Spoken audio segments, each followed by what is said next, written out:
Bakit kailangan nating magpabinyag?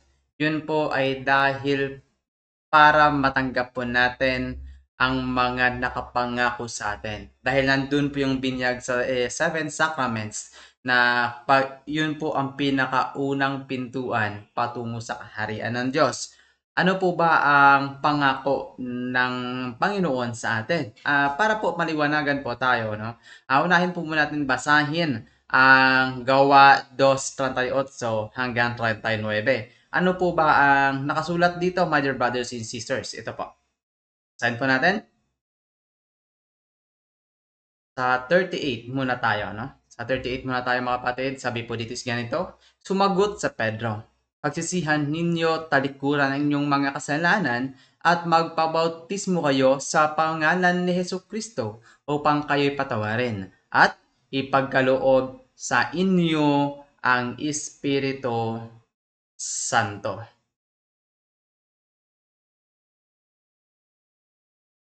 So yun mga kapatid, yun po yung sabi ni San Pedro na kailangan po nating pagpabautismo para patawarin tayo sa ating makasalanan. Dahil hindi naman po lingid sa ating kalaman mga kapatid, ay meron tayong mga kasalanan na nakuha o namana sa ating ninuno. So, hindi natin maipagkaila mga kapatid na tayong mga tao ay pagkasilang pa lang, meron na tayong tinatawag na original sin. Kaya kailangan nating magpabinyag. So, ano kaya ang matatanggap natin kapag tayo nabinyagan? Ano ba matatanggap natin kung tayo mabibinyagan? Pagpatuloy natin ang pagbasa hanggang sa 39. Ano po bang nakasulat sa 39? Ito po mga kapatid. Basahin po natin. Sabi po dito, ganito po. Sapagkat ang pangako ay para sa inyo at sa inyong mga anak sa lahat ng nasa malayo, sa bawat taong tatawagin ng ating Panginoong Diyos. So ayan po. Mga kapatid, no? Napakalinaw po diyan, my dear brothers and sisters, na meron parang pangako, no? Meron palang pangako sa atin ang Diyos kung tayo ay bibinyagan. So, dako po tayo agad. So, mga kapatid, ano po ba ang mangyari sa taong mabinyagan? Doon pa rin po tayo sa aklat na ginamit natin, yung gawa. Pero lalagpas po tayo ng konti. Basahin po natin ang 16:15 ng gawa, no? Ano po ba ang nakasulat sa gawa 16:15? O, mahina. Basahin po natin. Sabi po dito, ganito po. Mahina talaga ang signal natin, no? Pero okay lang po mga kapatid, tuloy natin ito. Sabi po dito is ganito, nagpabautismo siya at ang kaniyang buong pamilya. Pagkatapos sinabi niya, kung itinuturing po ninyo akong tunay na lingkod ng Panginoon, dun kayo tumuloy sa amin at tinanggap naman namin ang kaniyang paanyaya. So ayan po mga kapatid, napakalinaw dyan mga dear brothers and sisters, no, mga kapatid, na sinabi dyan sa gawa 16:15, sabi dyan, nagpabautismo siya at ang kaniyang buong pamilya. So napakalinaw na nagpabautismo siya at ang kaniyang buong pamilya. So ibig sabihin kapatid, walang natira kahit isa. So napaka-imposible naman dun kapatid na sa kaniyang pamilya ay wala dong bata, no? Napaka-imposible na walang bata doon, no? Sige, palagay na natin walang bata doon na kapatid. Pero mamaya-maya, napaka-imposible na yung buong sanlibutan ay walang nakatirang bata. So, dito yung ginamit ng kapatid natin sa ibang pananampalataya na hindi daw binyagan ng bata dahil ito daw ay bata. Hindi daw tao ang bata. So ipagpatuloy natin kapatid. Ano ba ang nangyari sa kanila itong mga taong ito? Doon tayo sa 16:33. Ano bang nangyari sa 16:33? Ito po mga kapatid. Sa 33 tayo. Basahin lang natin ang ganun pa ring talata. Magkaiba lang po ang bersikulo. Sa 33, 16:33, ito po ang ating mababasa. Sabi po dito is ganito po. Nang gabi ring iyong, hinugasan ng bantay ang kanilang mga sugat at siya'y nagpabautismo, pati ang buo niyang sambahayan. Oh, wow. Ito, napakalinaw ha. Ito, napakalinaw mga kapatid. Sabi po dito, nang gabi ring iyon, hinugasan ng bantay ang kanilang mga sugat at sila'y nagpabautismo, pati ang buong sambahayan.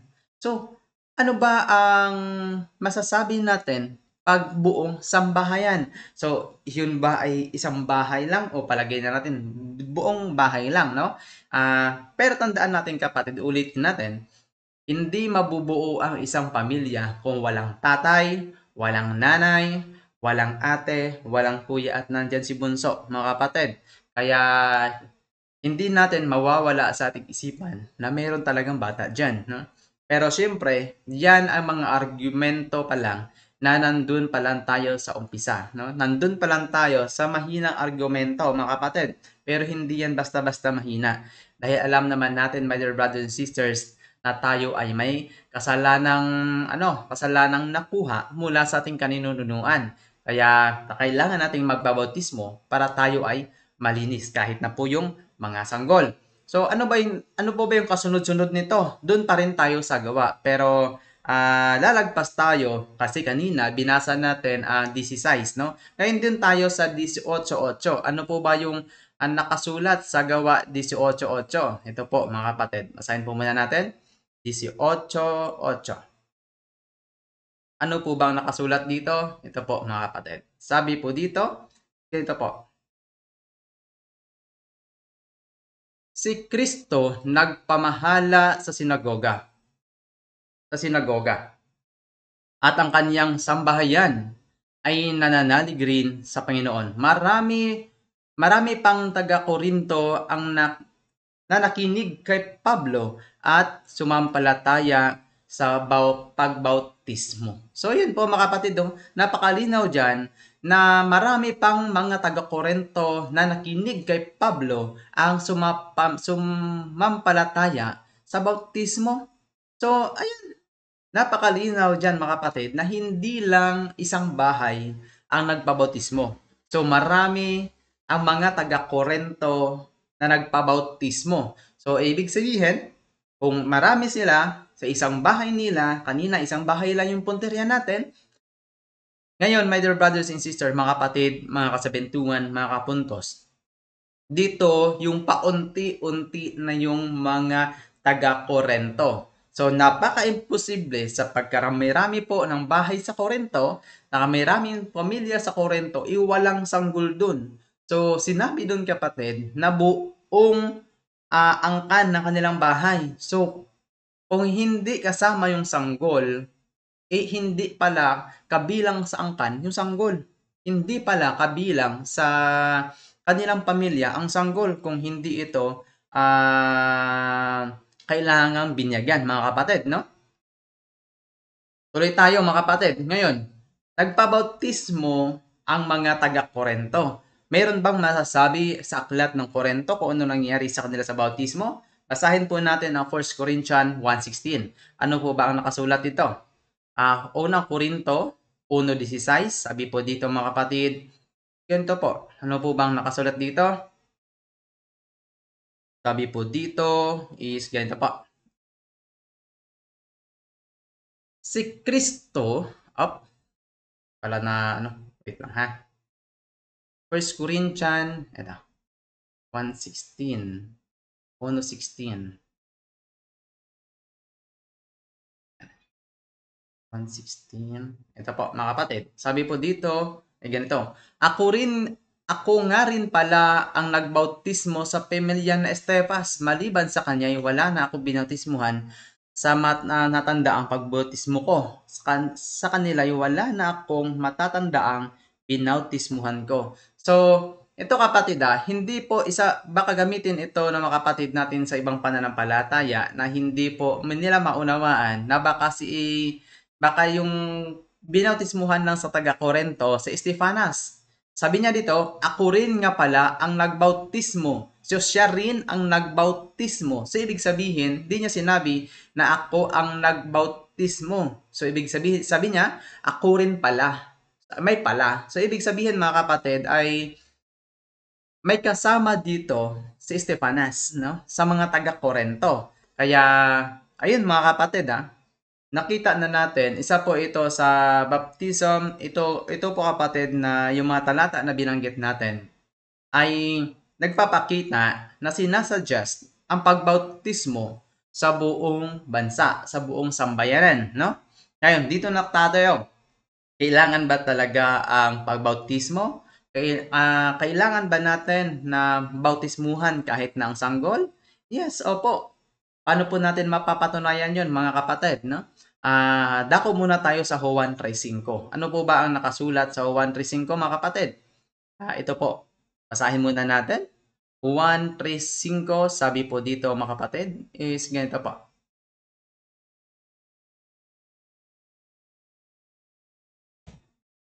Sagot naman ni Jesus, pagkakatandaan mo, malibang ang isang tao ay pinanganak sa pamagitan ng tubig at ng Espiritu, hindi ito makakapasok sa kaharian ng Diyos. Ulitin natin. Sumagot naman si Jesus, pagkakatandaan mo, malibang ang isang tao ay pinanganak sa pamagitan ng tubig at Espiritu, hindi ito makakapasok sa kaharian ng Diyos. So ito, my dear brothers and sisters, nagpapakita dyan mga kapatid, na nagtanong dyan si Kristo, kung mali ba ang isang tao ipinanganak sa tubig at espiritu. Dahil alam naman po natin kapatid na yung binyag ay nagpapakita po yun ng parang pinanganak tayo sa tubig at espiritu. Dahil dun po yung ang nagsisimula ang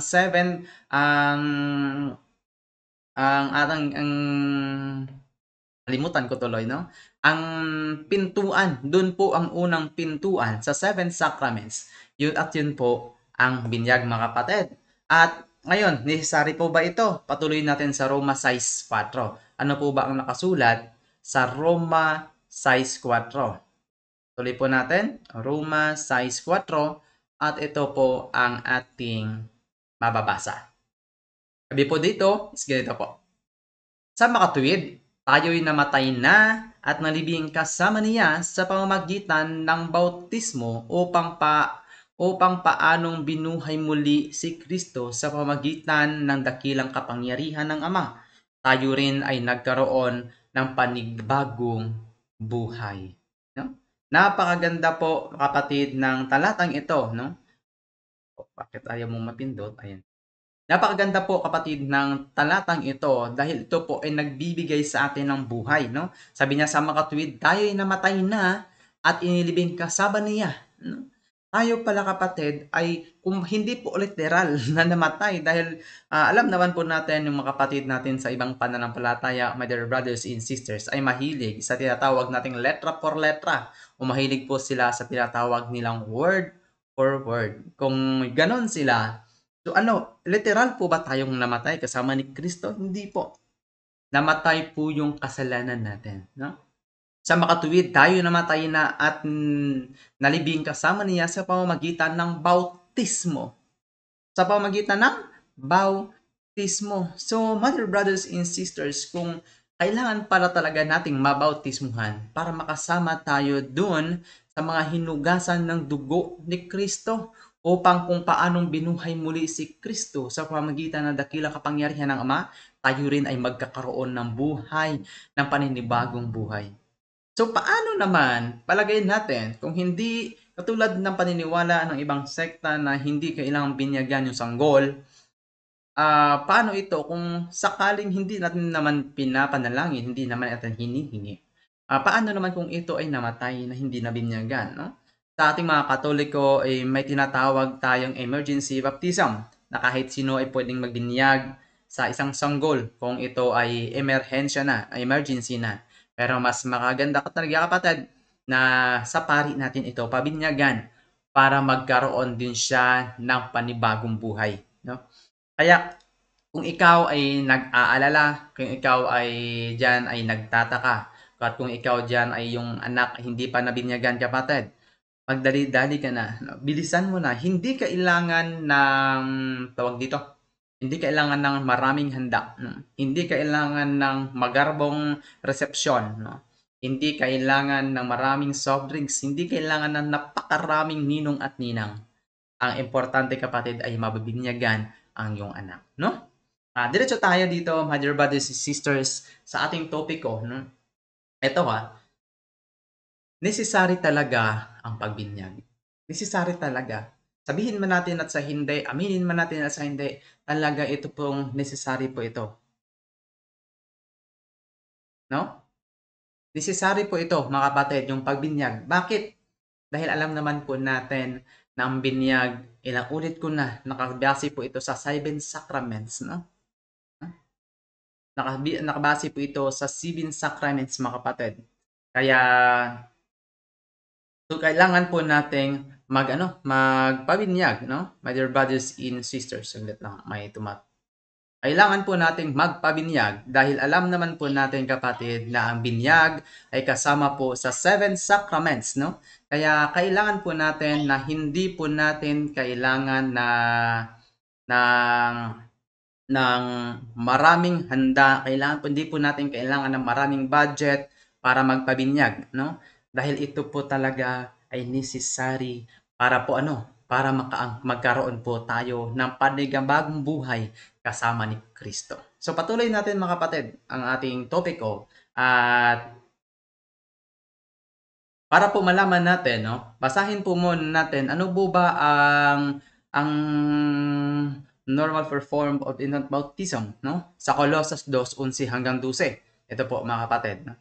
Nawala ako ng konti kasi may tumawag sa akin, no? May tumawag, kaya okay lang po 'yun. At least patuloy po tayo sa ating topiko. Patuloy po tayo sa ating topiko, mga kapatid, at kung ikaw dyan ay nanonood sa ating live ngayon, sa ating Facebook page, mga kapatid, ng nawa po ay huwag niyo po ipagkait sa atin ang ating shares button dyan, at nawa, my dear brothers and sisters, ay huwag din po sana nating ipagkait, bisitahin po ang ating YouTube channel na Mr. 721 Catholic sa YouTube. At paki-follow na rin po ang ating Facebook page, mga kapatid, dahil dito na po magsisimula na po tayo sa paggawa at sa pagsagot ng inyong mga katanungan na chinachat po sa atin dun po sa ating Facebook main na Aljan Magatnan, mga dear brothers and sisters. Dako tayo sa ating topiko ngayon. Basahin natin ang Colossus 2:11 hanggang 12. Colossus 2:11 hanggang 12. Ano bang nakasulat sa 11, mga kapatid? Ito po. Sabi po dito is ganito.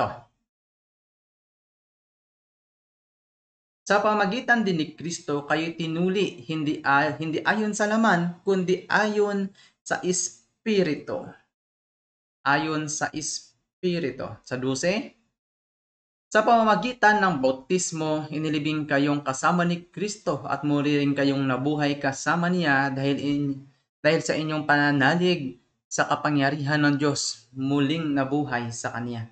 So ayan po, mga kapatid, napakalinaw na kung dati ay yung tradisyon ng mga tao sa sinasabi nating tuli, no? Ngayon po ay hindi na po, no? Yun po ay kailangan po nating binyagan, no? Kailangan po nating binyagan dahil yun na po yung kumbaga yun na po yung daan patungo sa kaharian ng Diyos, no? Doon na po tayo kailangang binyagan, my dear brothers and sisters. At para malinaw po, basahin po natin ang Genesis 17:12, no? Ano po ba ang nakasulat sa Genesis 17:12? Ito po, mga kapatid. 17:12. Nawala talaga ako kanina. Pero okay lang yun, no? Ito po, mga kapatid, ano pong sabi dito is ganito po. Lahat ng lalaki na isinilang sa inyong lahi ay tutuliin pagsapit ng 8 araw. Kasama rito ang mga aliping isinilang sa inyong sambahayan, gayon din ang aliping binili sa dayuhan. So ayan po, mga kapatid, yan po ang dating yan po ang dating pagbibinyag, no? Nung panahon ng Genesis, ng panahon ni Moses, mga kapatid. Yung tuli, yung sinasabing pagbinyag. So tayo po, mga kapatid, sa panahon po ng Old Testament, no? Ito na po nung namatay si Kristo, mula po nang dumating si Kristo, mga kapatid, ay mismong si Hesus Kristo ay nagpabinyag. At kung Ang sinasabi naman po ng mga kapatid natin sa ibang pananampalataya na kung ang bautismo ay nagwawala ng mga kasalanan o nagpo-purified sa atin, mga kapatid, ay bakit tayo bibinyagan? Bakit daw bibinyagan ang sanggol? Wala pa itong kamuwang-muwang sa mundo. Wala daw po itong kasalanan. Pero alam naman po natin kapatid, hindi po lingid sa ating kalaman na si Kristo ay nagpabinyag. Kaya kung yun po ang rason ng mga kapatid at yun po ang mga tanong nyo po sa atin na bakit kailangan binyagan ang sanggol dahil wala naman itong kasalanan kung ang binyag ay nagwawala ng kasalanan. Tandaan niyo po kapatid, mismo ang ating Panginoong Kristo ay nagpabinyag din. No? Nagpabinyag din. At alam naman natin kapatid na wala itong bahid ng kasalanan. Kaya hindi po pasok yung rason na kung bakit binibinyagan ang sanggol dahil wala pa itong kasalanan. No? Kaya ayun po mga kapatid, sana po nakadagdag ng konting kaalaman po. No? Sana nagkaroon po na nadagdagan po ang inyong konting kaalaman sa ating topic ko po ngayon, my dear brothers and sisters, at abangan nyo po mga kapatid dahil sinasagot po natin sa record natin, sa reels natin dito sa Facebook page po natin. At magla-live po tayo kasamang punto per punto. Hindi na po tayo maka-live sa ngayon dahil sa tuwing alas 8 po, sobrang hina ng signal dito. Kaya hindi po ako nakapag-live. Kasama po ang punto per punto. Pero darating na po tayo dyan mga kapatid. At ayun nga mga kapatid, na thank you so much sa inyong walang sawang pagsuporta sa ating YouTube channel. Patuloy po itong lumalaki. Ganoon din po ang ating Facebook page. Mamaya po kapatid, nandito po pala ako ngayon sa Agus, Cebu. Malapit po sa Mactan, Cebu, no? At mamaya po magkikita po kami doon sa Cebu City ni Jos Kuro Encargas. Isa po sa mga followers natin, isa po sa mga subscriber natin sa YouTube. Yun mga kapatid, sa lahat ng mga taga Cebu, no? Chat nyo lang po ako mga kapatid dahil sa ngayon, free time ko na po, no? Oras ko na po ang ibibigay sa inyo. At sa Lunes, susubukan natin makapunta dun sa kay brother ang nakalimutan ko, Diyos Carlo, no? Kay Carlo Badinas, no? Sasabay tayo dun sa kanilang market preaching mga kapatid. At yun ang kapatid, isang paalala, huwag pong pilitin ang iba kung ayaw sa'yo. Focus po tayo so kung anong nagpapasaya sa atin mga kapatid, kung sino po ang tumatanggap sa atin. To God be the glory at lagi pong paalala sa atin ni Brother Angel Santos sa punto per punto, tayo po ay mga aliping walang kabuluhan, sumusunod sa utos lamang. To God be the glory mga kapatid. God bless us all. Team Maria, Tatak, CFD with a humble heart. God bless po sa inyong lahat. Tingnan natin kung may comment. Ayun. Shout out po. Thank you so much. Mela Brido Magno watching from Rojas City. And maayong udto kay Olivia Step. No? Ay mga kapatid, salamat po sa Diyos po ang pagpupuri. God bless po sa inyong lahat.